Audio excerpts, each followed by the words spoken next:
Bom dia, pessoal, seguindo aí, ó, os filos lá, os filos dos cordados. Hoje a gente vai ver os últimos filos aí dos cordados e finalmente encerrar o reino animal. Então, ó, como eu tinha falado, o último filo dos cordados, o último filo não, as últimas classes dos cordados são os mamíferos e as aves aí. Então vocês vão ver aqui que vai ter aí bastante novidade aí, características aí específicas aí delas, ó, dessas classes aqui que a gente tá vendo. Daí mamíferos, a gente já sabe que nós somos mamíferos aí. Então o revestimento do corpo, ó, muita queratina que a gente tem na pele, nos pelos, no cabelo e na unha. Não só queratina, mas em grande proporção sempre é a queratina, com glândulas. E aqui, ó, já é uma coisa bem característica dos mamíferos, ó, que são as glândulas sudoríparas, que são as do suor, de quando a gente tá aí fazendo exercício ou mudando aí nosso corpo. As sebáceas, que são aí essas são mais gordurosas, com a função de proteção aí contra o sol. E as mamárias, que essa é totalmente exclusiva aí dos mamíferos. As mamárias aí são nossos mamilos. E só a gente tem esse tipo aí de glândula aí, que são as mamárias. Por isso nossa classe aqui, a classe que a gente pertence, se chama mamíferos aí.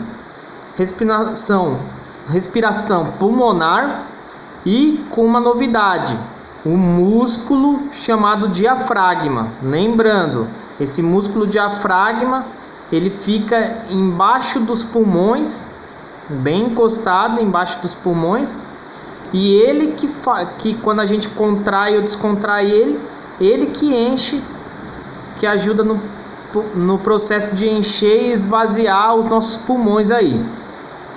Temperatura do corpo, homeotermos. Então, ó, lembrando que a gente já tinha visto lá nas outras classes, homeotermos já mudou.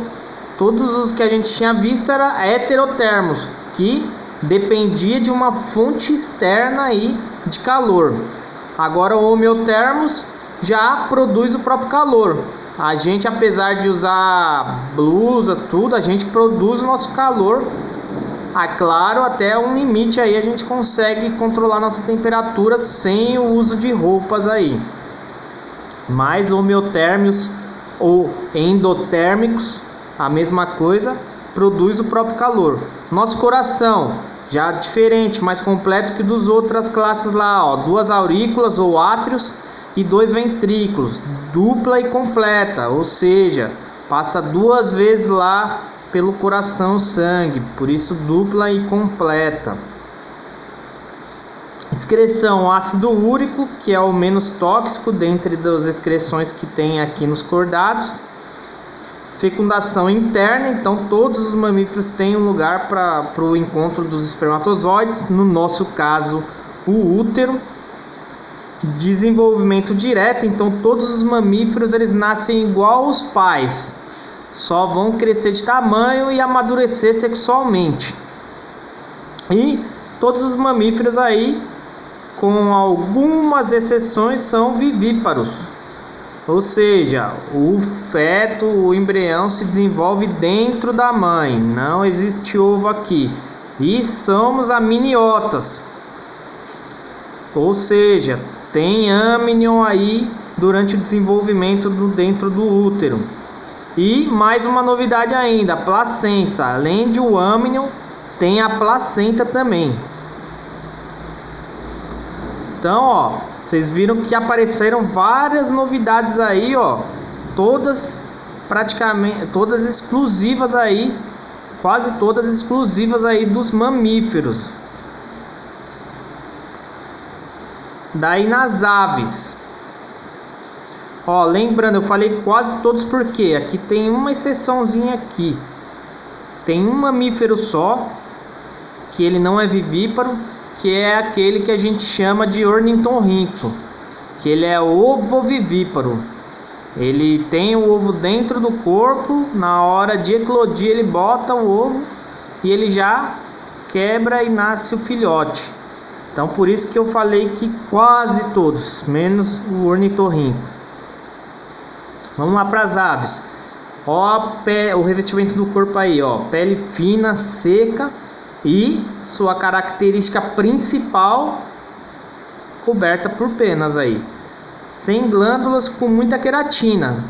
Apesar de não ter glândulas, eles têm muita queratina por conta que a maioria das aves, a maioria, não todas, elas voam. Então, elas ficam aí muito expostas ao sol.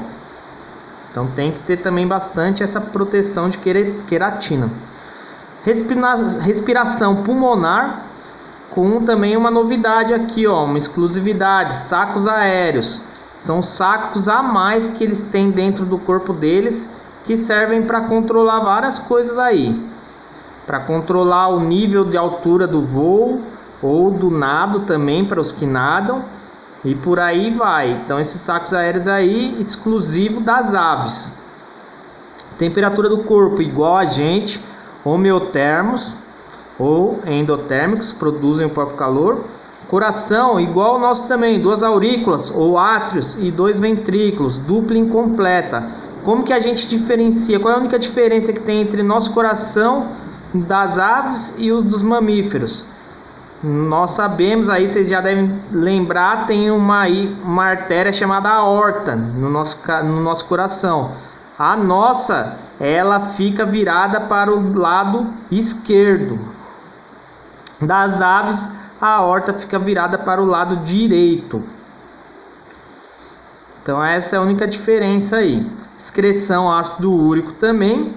Fecundação também é interna. Desenvolvimento direto também.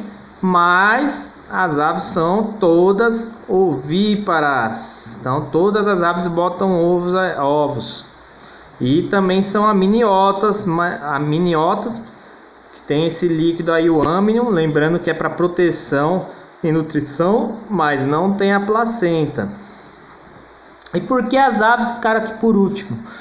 Lembrando, as aves estão por último porque na linha de evolução do reino animal, elas são consideradas aí as mais evoluídas, os seres mais evoluídos. Aí vai falar, mas como assim não é a gente? Não são os mamíferos? A diferença é o seguinte, que do ponto de vista evolutivo, as aves são os animais que mais conseguem se adaptar ao meio ambiente. Então toda vez que o meio ambiente muda, quais são os animais com mais chance de viver? As aves, que elas têm esse poder muito melhor de adaptação rápida, bem maior do que o nosso. Agora, no caso da gente que eu digo, da espécie humana, que é um mamífero. No caso da espécie humana, nós, quando o ambiente muda, a gente muda o ambiente para sanar os nossos problemas aí. A ave, ela se adapta à mudança do ambiente. Nós não, nós aprendemos a mudar o ambiente. Então por isso que ela está em último aqui como mais evoluída, porque ela não precisa modificar o ambiente aí para se adaptar. Ela consegue se adaptar melhor do que a gente às diferenças aí dos ambientes aí e que podem acontecer durante os anos. Então a gente consegue modificar o meio ambiente ao nosso favor. As aves não. Elas que se modificam em questão de alguma dificuldade aí. Por isso que elas estão aí no topo da evolução do reino animal. Então é isso. Na próxima aula aí a gente vai ver sobre Lamarck e Darwin aí, teorias da evolução, e finalizamos aqui o reino animal. Até a próxima aula.